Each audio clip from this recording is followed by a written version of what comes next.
Hello, everybody. Welcome to ALEKS TV. I'd like to speak about the things that have been happening lately. It's 4th of June now, and we've been dealing with a pandemic for over 2 months. And on top of it, an innocent man gets killed, named George Floyd. And so we have big riots. It's an absolute shock and it's heartbreaking. Because of the pandemic, people forced to watch this on the news over and over again, and it leaves a print on you. You know, when you watch the history movies about Malcolm X, Martin Luther King Jr., you think to yourself, my goodness, what these people have endured, and thank God it's over. And now it's 2020, and you see this today. I have a personal story to share. It's about the sister of my mother. She got tragically murdered by a police officer in Poland. Her sister was only 21 at the time, and it makes you really think. Those who are supposed to protect and serve you end up killing you. And this ain't just about my family or myself, but what about the future generations? What about our children? Children don't see the difference in each other. They just embrace each other. They hug each other. They play games.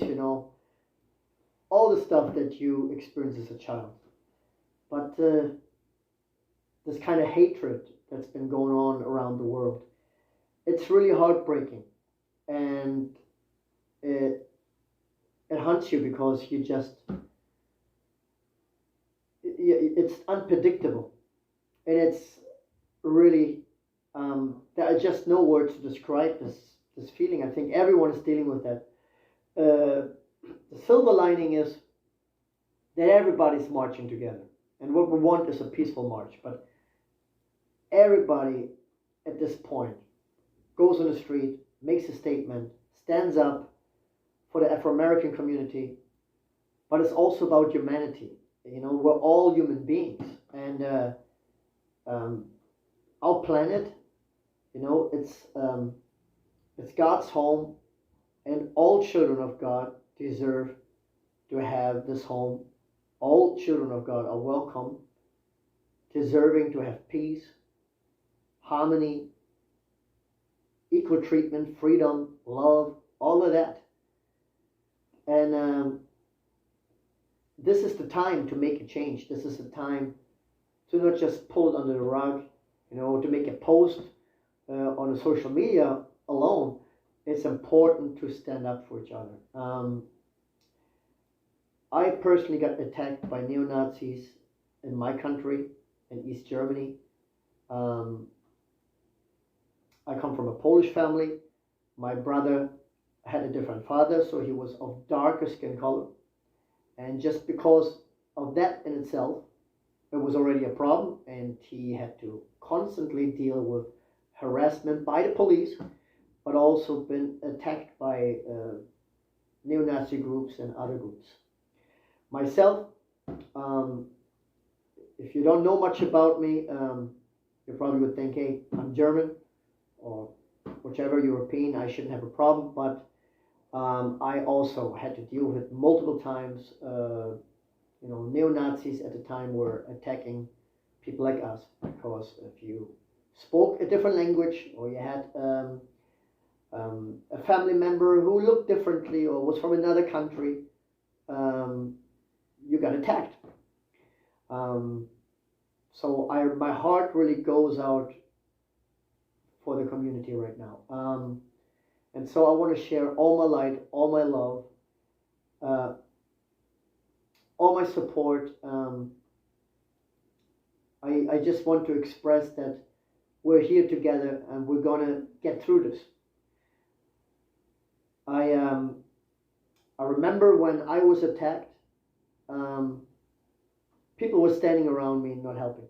A lot of people was just watching, You know, we didn't have iPhones at the time, but nobody bothered to care. And you know what? If you see anybody, it don't matter if it's the police, doesn't matter who. If somebody gets arrested, somebody gets mistreated, you know what? You have to stand up for that person. That's your fellow brother or sister. Doesn't matter if it's from your bloodline. You need to stand up for that person, because if you're in that situation and no one helps you, it's a very, very dangerous situation, and it's not right. So I can speak from experience. It doesn't feel good when you're on your own and nobody wants to help you. So I am so grateful to see the marches going on and people protesting and speaking their voice. Okay. As far as America, the United States, this has been going on for a long, long time, and it has to stop. It has to stop. This is the time to stop. So I know that everybody's been watching so many posts, and you know what? It's not enough. We have to keep on going. We have to keep speaking our voice. There should not be a limit when it comes to standing up for our brothers and sisters. Okay. It's like an old wound has been opening up, and this is causing a lot of pain. You know, remember when there's an earthquake, the aftermath has more damage than the moment of earthquake, and so this takes a lot of work. So we have a lot to do, and like I say, I believe the world will change for the better. There are bad people out there, but I also believe there are more good people in this world. And so let's focus on the things that we can achieve. Let's focus on what we can do to make a difference. Okay? Don't shy away. Don't be afraid. Some people don't want to speak out at all and think, wow, what is if I said something wrong or anything? It's all about the intention. Your intention is to help your fellow brother and sister. Stand up for the Afro-American community. But in general, stand up for humanity. Stand up for peace. Stand up for every single person around you who doesn't get treated right. Everyone deserves that love and peace. So another thing I can share is when I was in South Central, or I went to Brooklyn, all, black neighborhoods. When I went to the favelas in Brazil, when I went to New Orleans, everyone embraced me. People treated me like I'm family, in spite of the difference of my color. And so it's only fair to treat those families, those people, that community the same way in return.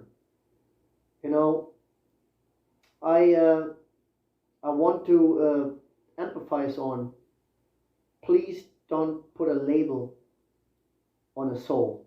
I always sing about, my soul got no label. Because the spirit inside, your eternal being, doesn't have a label. It doesn't have a color. It's no black or white. It's a spirit. You are spirit. You are a child of God. And it's one of the highest privilege, the highest privilege that you can have. To receive such gift of eternal life, to be present, and to be able to use your voice and to help the person next door. Love your neighbor as you love yourself. You heard that phrase many, many times. Where are we right now? Where are we? So we need to stand up for each other. Whether you're from India, whether you're from Germany, whether you're from the United States, whether you're from Africa, treat each other like human beings. Because you cannot change anything for the better when you're violent, when you when you keep hating those who are just like you cannot do that to yourself. You can't. And it's sad that it has to come to this point that, you know, we have to now bring this up and say, hey, yeah, Black Lives Matter. They do matter. And the only way to raise awareness, to bring equality into everybody's life, is to start with caring about our community. And when I say our community, I don't speak of color, I speak of everyone around you. And that means we have to be sensitive, we have to be caring. You know, when I walk the street, I'm not, my mindset isn't like, well, I'm going to talk differently to the black guy than to the white person. I treat everyone like human beings, you know. And that's my heart. That's how I feel by nature. I come from a community like BBCC in Los Angeles, where we have Brazilians, Africans, Americans, Chinese, Japanese, German like myself, or Polish. Everyone comes into the building, and nobody ever thinks about the difference of each other. We never separate. To us, you know, at least to me, it's natural that we're all from different cultures and that we are all one. You know, so please embrace each other. During this time, this is the most important thing we can do. And be example for your children. So stay in touch with me. If you like this video, please comment below. Follow me on Instagram, ALEKS World Power, and keep an outlook for my new podcast. I will have a live podcast every Saturday. I will announce the times when the time is ready. Stay safe, and God bless you.